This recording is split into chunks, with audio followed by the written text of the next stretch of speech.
What's up, everyone? Mr. NoobTube Gamer. Today we're playing The Division 1 in 2024. The game was recently put up for sale on Steam for like $4.50, something like that. So as a result, The Division 1 saw a whole bunch of new players come on for the first time, including me. I'd never played this game before this weekend, so it was kind of fun getting to experience it for the first time. I've heard about it for so many years, but never actually got to play it myself until now. But I think someone like me, my opinion can actually be valuable as to whether or not the game is still worth it, because I am not someone who played it back in 2016, back in its prime, and I don't have any nostalgic feeling for it. I'm a new player myself, so if you are a new player or someone who's interested in playing it, especially for the first time, I think that what I have to say would probably be a little bit more valuable and more interesting than someone who's an 8-year veteran, you know? But as far as the fundamentals are concerned, as to whether or not the game still holds up, player count is got to be the big thing, right? Because if no one's playing, then the game is just not worth it. There are plenty of games that I love, and I consider some of the best games of all time, but there's nobody online, so I can't say that they're worth playing. This game, like I said, it was recently on sale, and I remember when I first logged on, I saw a whole bunch of level 1s, level 2s, level 3s, tons of new players, not just longtime veterans. So if you're trying to play the story missions, you actually can matchmake with people. I've done it, and it was pretty easy. I mean, I think I was waiting a little bit, maybe a couple minutes, but then I got into a match with another player, and I was able to do the missions with this guy who I was playing with for probably like an hour or two until he left.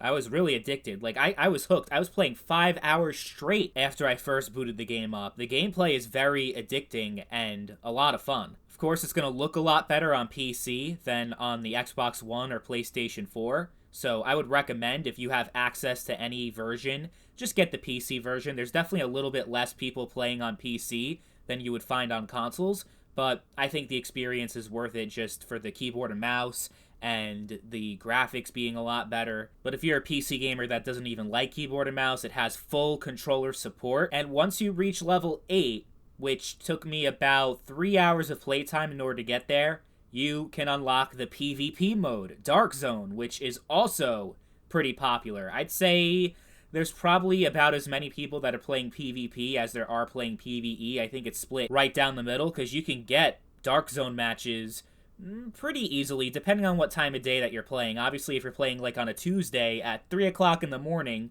you're not going to find a match as easily as if you played on a Friday, Saturday, or Sunday. Those are obviously the most populated days with any game, not just Division 1.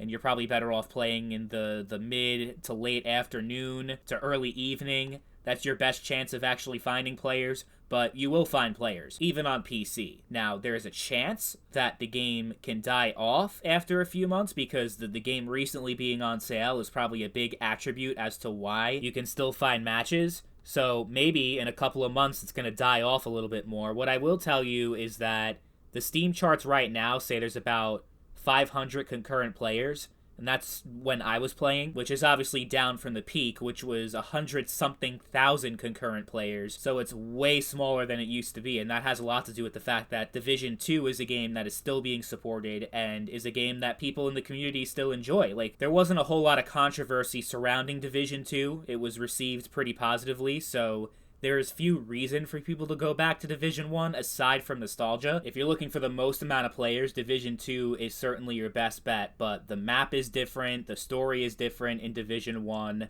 and if you never played Division games before, you might as well start with the first game. It's your typical open world looter shooter game, so if you're not into that kind of stuff, like collecting gear, upgrading it, upgrading your skills, it's pretty much like a military shooter version of Destiny. The game definitely took a lot of inspiration from Destiny, but of course the gameplay is a lot different and the overall experience is a lot different. So whether or not you liked or disliked Destiny is not going to affect your enjoyment of this, but it's just the core gameplay loop, though, of collecting gear and, you know, grinding for shit. If that's not your thing, then you're probably not going to like this game one bit. And the story is okay. It's pretty much an outbreak, a global pandemic before we even had the real one. And the Division is the name of the group that's supposed to save the city and liberate it from the rioters and the looters and all the evil scumbags that have taken over. It's alright. It's not one of the most memorable campaigns that you'll ever play, and it's pretty much just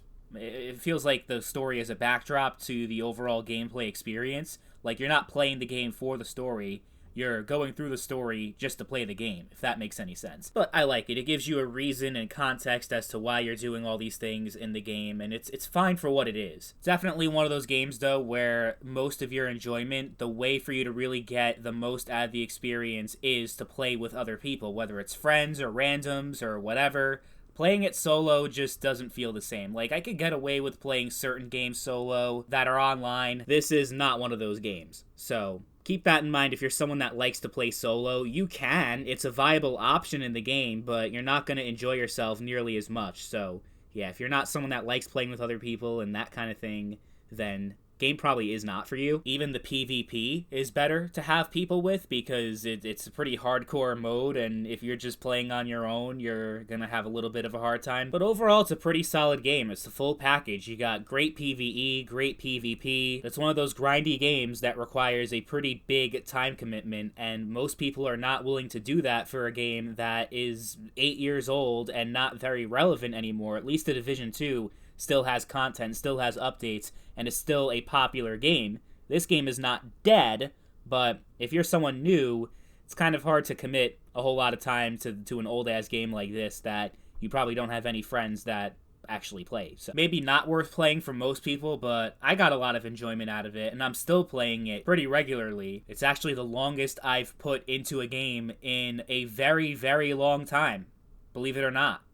So it's got to have something to it that keeps you playing and keeps you invested. It is made to be monetized. That's probably the reason why. You know, it has a lot of microtransactions and the in-game currency that you can get more of if you put more real money into it. It's pretty much the standard for online games. That's how it's been for at least the past decade or so. So you've seen it before. It's not too bad, though. It's not like GTA Online where the shark cars, it pretty much gets all the powerful gear and stuff. Like, no, it's not that bad. But I'd say, yeah, if you're into tactical military shooters and open world games, then this is probably going to be a good one for you. Absolutely wait for it to go on sale. Don't pay the full price for it, which I think is like $25 or something like that, which isn't bad if you really want to play it. But the $4.50 was a really good deal, and you definitely get a lot out of that money. And it's still very active no matter which platform we're talking about, so you can't go wrong either way. So yeah, that's Division 1 in 2024. Let me know if you still play the game 8 years later, and how do you think it compares to the Division 2?